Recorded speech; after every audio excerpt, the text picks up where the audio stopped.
Qu'est-ce qui se passe sur Nervous Network? Pourquoi nous sommes dans le rouge? Est-ce que c'est une bonne opportunité? L'idée, c'est de faire un tour d'horizon, comprendre ce qui est en train de se passer au niveau du cours, revenir forcément sur ce qu'est Nervous Network et ce qui se passe réellement dans Nervous Network. Est-ce qu'on a une anomalie qui pourrait expliquer ce plongeon fulgurant que l'on a depuis quelques semaines? Je reviens surtout.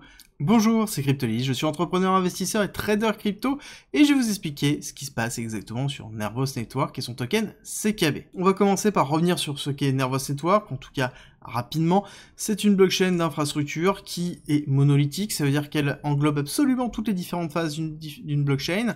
Elle a pour vocation d'être une proposition à une application universelle, c'est vraiment ça.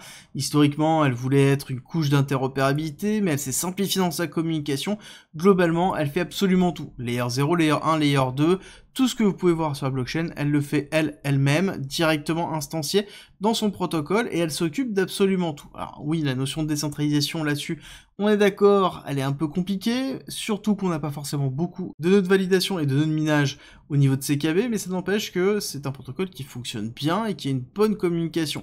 Surtout que depuis le début de l'année, ils attaquent vraiment la notion de Bitcoin dans leur communication en présentant le BTCKB, c'est-à-dire le fait d'interfacer Nervous Network directement avec Bitcoin de façon native, avec justement les différents protocoles qui sont en cours, avec RGB++ protocole, qui est un protocole qui est en train de se développer sur BTC, et c'est quelque chose qui a créé beaucoup d'engouement sur CKB parce qu'il y avait beaucoup d'engouement sur Bitcoin. C'était le moment où il y avait notamment les ETF spot qui arrivaient, donc quelque chose qui a été joué très fortement. Gardez-le en tête quand on va faire l'analyse technique. Donc derrière, c'est quelque chose qui veut de l'interopérabilité, veut de la flexibilité, veut de la modularité, qui est rapide, efficace, globalement qui est quasiment parfait. Quand on écoute le marketing, on n'en est vraiment pas loin. Concrètement, on a quelque chose qui fonctionne très très bien, qui surfe quand même pas mal sur la tendance de Bitcoin et de ce qui se passe autour de Bitcoin. Oui, on a à côté une application qui permet d'avoir des applications universelles décentralisées, qui est quelque chose qui est très important dans le général, et qui est l'utilité même de la blockchain. L'avantage que ça a aussi, c'est que Nervous Network a une communauté très très forte aux États-Unis, et c'est peut-être une des forces principales que l'on pourra trouver sur Nervous Network. Maintenant, on a une communauté un peu mondiale avec l'effet d'accélération qu'on a pu avoir, et on va revenir sur cette partie-là et la partie technique. Vous allez vite comprendre ce qui est en train de se passer sur Nervous Network.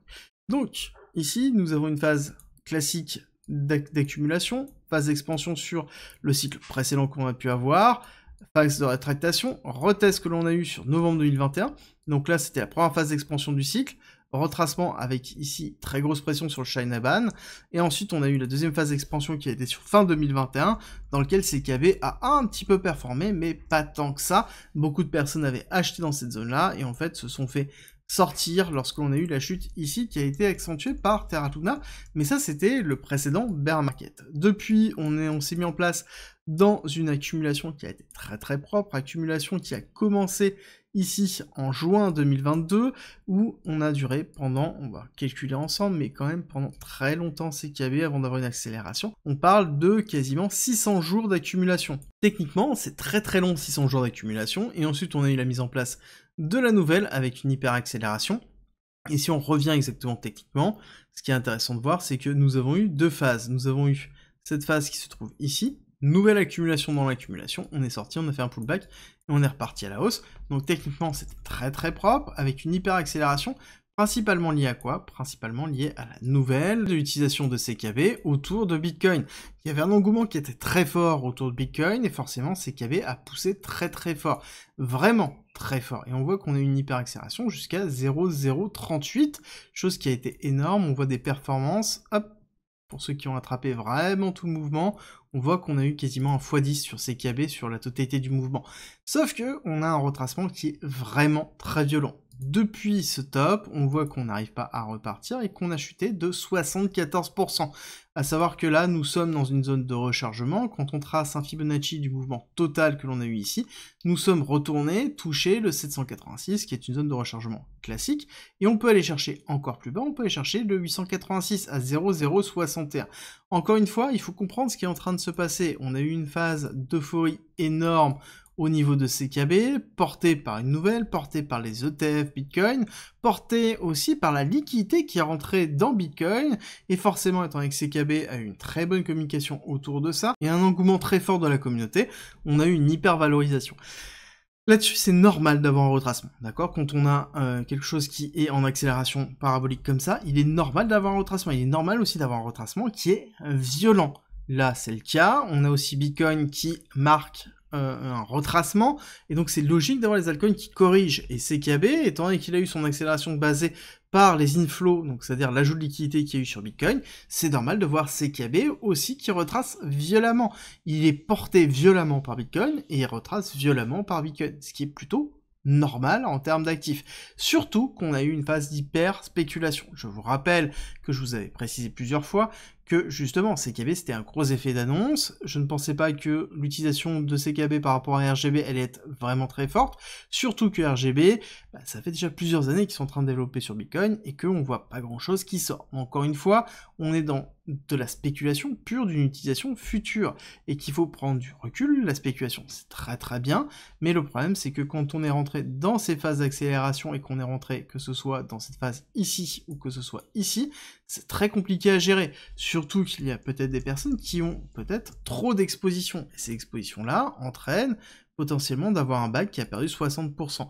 Imaginez, vous avez mis 100 000 € dedans. D'accord ? Actuellement, il vous reste 40 000 €. Comprenez bien que psychologiquement, c'est très très compliqué à vivre sur quelque chose qui, on ne pensait pas être peut-être aussi spéculatif. Beaucoup ne font pas autant de recherches qu'ils le devraient, et donc forcément, on se retrouve sur une prise de risque qui peut être disproportionnée sur cette typologie d'actifs.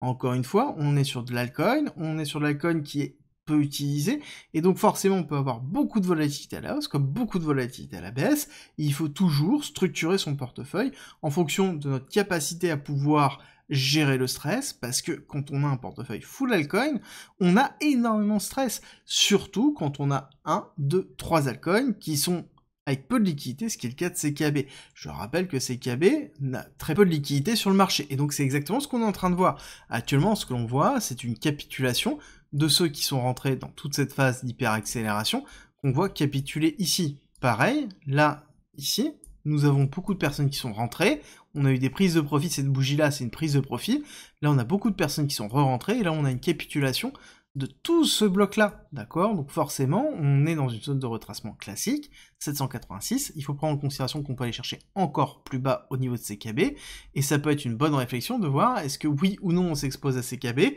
comment on s'expose, comment on renforce en fonction de son exposition globale, et encore une fois, il faut prendre en considération qu'on peut aller plus bas. Nous sommes au niveau de Bitcoin, je vous invite à regarder la vidéo, la quotidienne de ce matin, nous sommes actuellement juste toujours dans cette phase de range en haut, on n'a pas cassé les 60 000, on n'a pas encore retesté les 60 000. Donc ça veut dire qu'on peut avoir encore une pression baissière, c'est un risque qu'il faut prendre en considération dans la structuration de son investissement. J'espère que cette vidéo vous a plu, j'espère qu'elle vous a éclairé, et j'espère qu'elle vous a donné un maximum d'informations pour comprendre ce qui se passe sur CKB et Nervos Network. Si c'est le cas, n'oubliez pas de liker, partager, on se retrouve très vite pour une nouvelle vidéo.